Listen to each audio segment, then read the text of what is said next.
welcome to this week's vlog.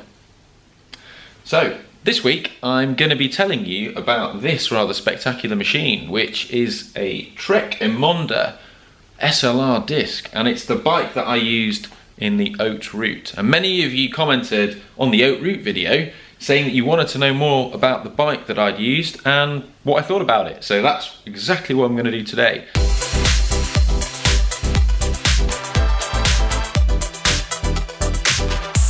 Trek very kindly lent me this bike for the Haute Route, but they lent it to me because I asked them if I could have one, because I wanted to pick the ultimate bike for riding in the mountains when I was doing the Haute Route. I wanted the best tool for the job.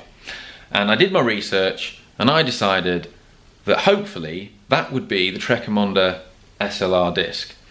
And this bike is a custom version. It's a Project 1 bike, which means it's got a custom paint job, which Trek chose. I didn't choose it, unfortunately, but it's pretty resplendent. It's got this really nice dark red here, like a sort of maroon red, that then transitions beautifully into a nice light red here, like a sort of blood red on the stays.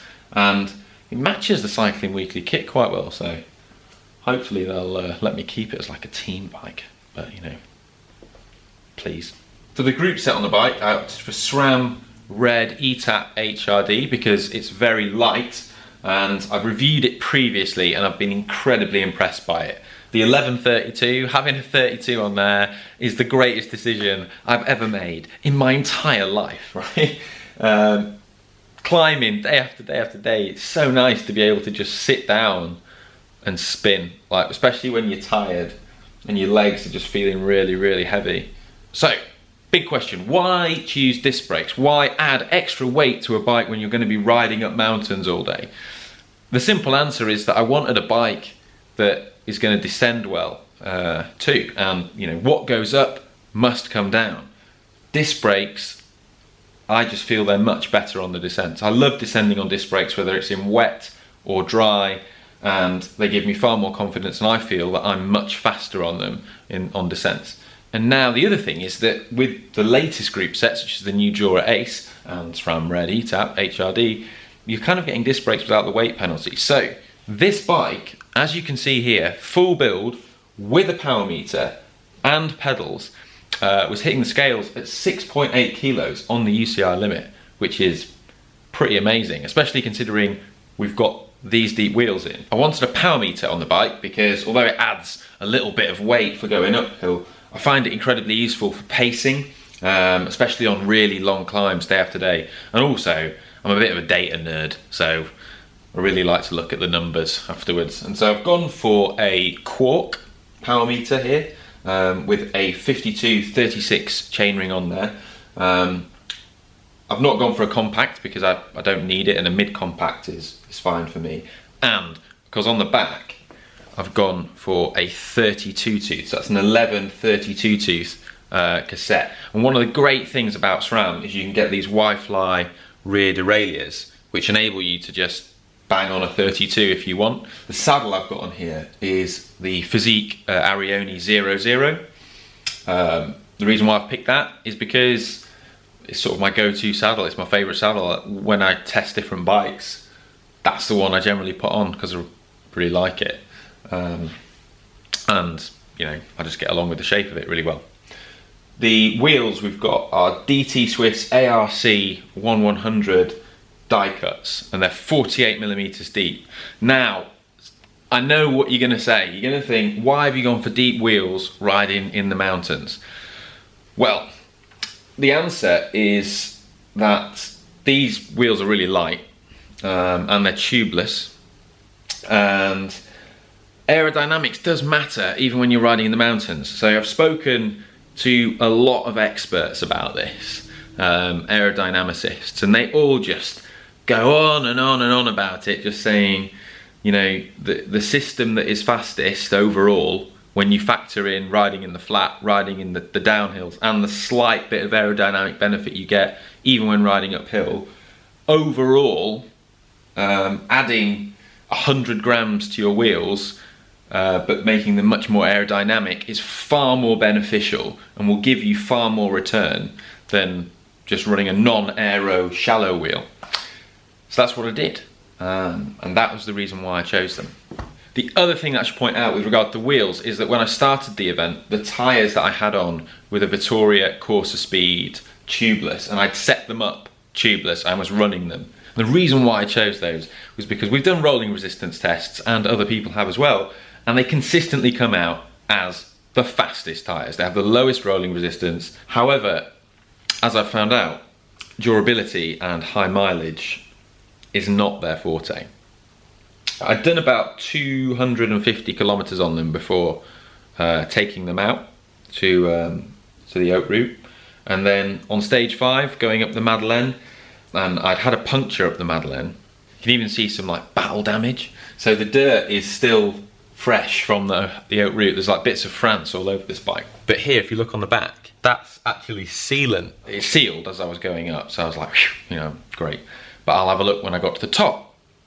And to my surprise and sort of horror, uniformly around the tyre, the whole tread had gone, and it was just carcass. So it wasn't like I'd been pulling skids for the kids and trying to impress the local girls. It was because that would just leave a patch in one place. It was the whole way around. It had just sort of all just worn away gradually and all gone at the same time. So I couldn't ride that tyre. So I brought with me some Continental GP4000s, which, you know, are a great tyre. And what I did was simply swap the Vittorias out at the end of stage 5 for the Continentals and put some latex inner tubes in there as well. And they've stayed on ever since. So I started out with these Elite Vico carbon bottle cages on, which are really, really light, but you'll notice one of them isn't, and the reason why is I've got the other one here. So these are really light cages, and they're great, but being so light, they're a little bit more brittle and not quite as durable as the standard Elite cage, which is heavier. You can see I managed to snap a bottle cage, which meant it didn't work anymore. So I swapped it out for one that wasn't broken. And the other thing I've got here is the handlebars, which are a compact sort of shape. I quite like those, and they're 40 millimeters wide, because that's the bar width preference that I have.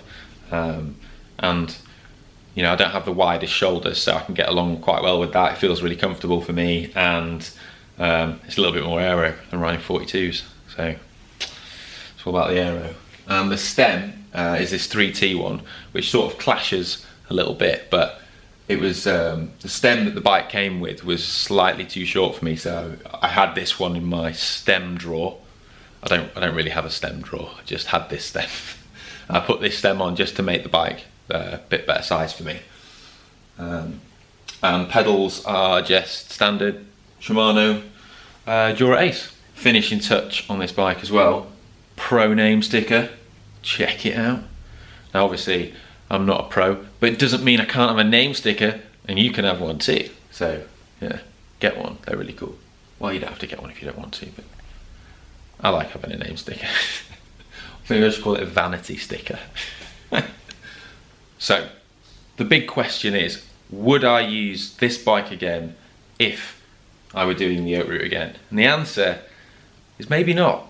Now, the reason for this is that most of the descents in the Haute Route are neutralised. This is done for safety, and I wasn't totally aware of this. Some of them are timed, but the vast majority are neutralised, which means you don't need to go down descents at breakneck speed. You can take your time, you can be safe, you can stop and take photos and just enjoy it. And as a result, I would say that disc brakes are not necessary on the Haute Route if you're a fairly confident descender.